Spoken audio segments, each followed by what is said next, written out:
ఎండాకాలంలో చల్లగా చలవ చేసే చారు అదేంటిదో ఇప్పుడు చూసేద్దాం మనం.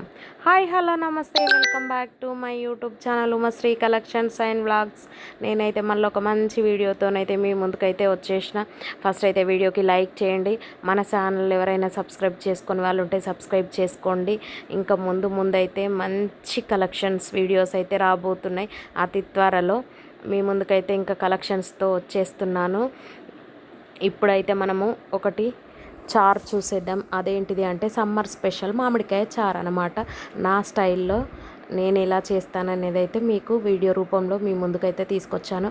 ఇప్పుడు ఇంకా ఆలస్యం చేయకుండా వీడియోలోకి వెళ్ళిపోదాం. మొత్తం క్లియర్గా నేను చెప్పేస్తాను ఎలా చేసుకోవాలని.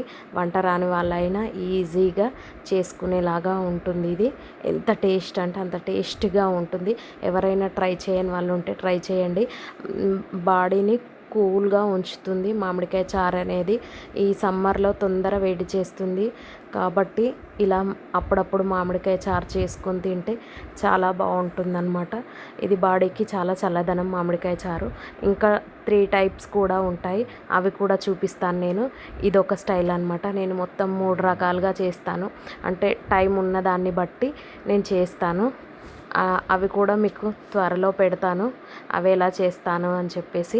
ఫస్ట్ అయితే మామిడికాయ తొక్క తీసేసి చిన్న చిన్న పీసుల్లాగా కట్ చేసుకోవాలి. పీస్ కడితేనేమో పీస్ వేసుకోవాలి, లేదంటే లోపల జీడి ఉంటే అది తీసేసి చిన్న చిన్న పీసుల్లాగా కట్ చేసి పెట్టుకోవాలన్నమాట. కట్ చేసి పెట్టుకొని అందులో ఉప్పు, కారం, పసుపు, ధనియాల పొడి వేసి వాటర్ వేసి ఇంకా బాయిల్ చేయాలి. ఇంకా మనకు ఆ మామిడికాయ చూస్తే మనకు అర్థమైపోతుంది ఎంత వాటర్ పడుతుంది ఏంది అనేసి. పుల్లగా ఉంటే కొంచెం వాటర్ అనేది ఎక్కువ పడతాయి, కొంచెం తక్కువగా ఉంటే పులుపు వాటర్ కొంచెం వేసుకోవాలన్నమాట. నేను తీసుకున్న మామిడికాయ వచ్చేసి చాలా పుల్లగా ఉంది, అందుకని నేను వాటర్ అయితే ఎక్కువే వేసాను. కాకపోతే ఒకటే మామిడికాయ తీసుకున్నాను కానీ వాటర్ అయితే చాలానే పట్టింది. కొంచెం అది మసిలిన తర్వాత మనం బియ్యం పిండి కానీ శనగపిండి కానీ మనకి ఏది అవైలబుల్ ఉంటే అదైతే కలిపి చారులో వేసుకోవాలన్నమాట, కొంచెం థిక్నెస్ కోసం. బియ్యం పిండి అయినా పర్వాలేదు, శనగపిండి అయినా పర్వాలేదు. మంచిగా ఉండలు లేకుండా ఒక 2-3 టేబుల్ స్పూన్స్ తీసుకోవాలి. టీ స్పూన్స్ 2-3 టీ స్పూన్స్ అయితే సరిపోతుంది. ఇంకా చారు కొంచెం ఎక్కువగా ఉంటే ఇంకొంచెం ఎక్కువ పడుతుంది పిండి. మనం క్వాంటిటీని చూసి అయితే ఉండలు లేకుండా మంచిగా కలిపి చారులో వేసుకొని ఒక 5-10 మినిట్స్ ఉంచుకొని స్టవ్ ఆఫ్ చేసుకుంటే సరిపోతుంది. ఇంకా నెక్స్ట్ పోపు చేయడం. చారు అయితే వేరే దాంట్లోకి తీసుకొని నేను పోపు అయితే చేస్తున్నాను. కొంచెం ఆయిల్ వేసి ఆయిల్ వేడెక్కిన తర్వాత ఇంకా జీలకర్ర, ఆవాలు అన్నీ వేసి మంచిగా వేపుకోవాలి. ఇంకా దీనికి పోపు బాగుంటేనే టేస్ట్ కూడా బాగుంటుంది. జీలకర్ర ఆవాలు అనేది నేనైతే ఎప్పుడైనా ఏ చారులో అయినా ఎక్కువగా వేసుకుంటాను. నాకు పోపు చూస్తేనే మంచిగా తినబుద్ధి అవుతుంది ఏదైనా పోపు చేసేదానికి. ఇంకా కరివేపాకు, పచ్చిమిర్చి వేస్తున్నాను. నా దగ్గర కొత్తిమీర లేకుండే, కొత్తిమీర వేసుకున్నా కూడా చాలా బాగుంటుంది.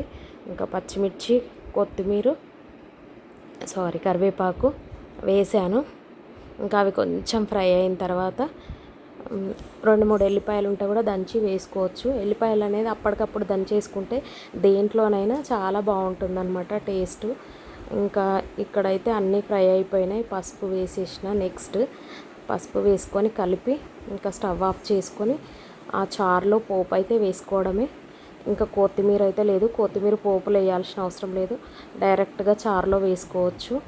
ఇంకా కొత్తిమీర అయితే చాలా అంటే చాలా బాగుంటుంది.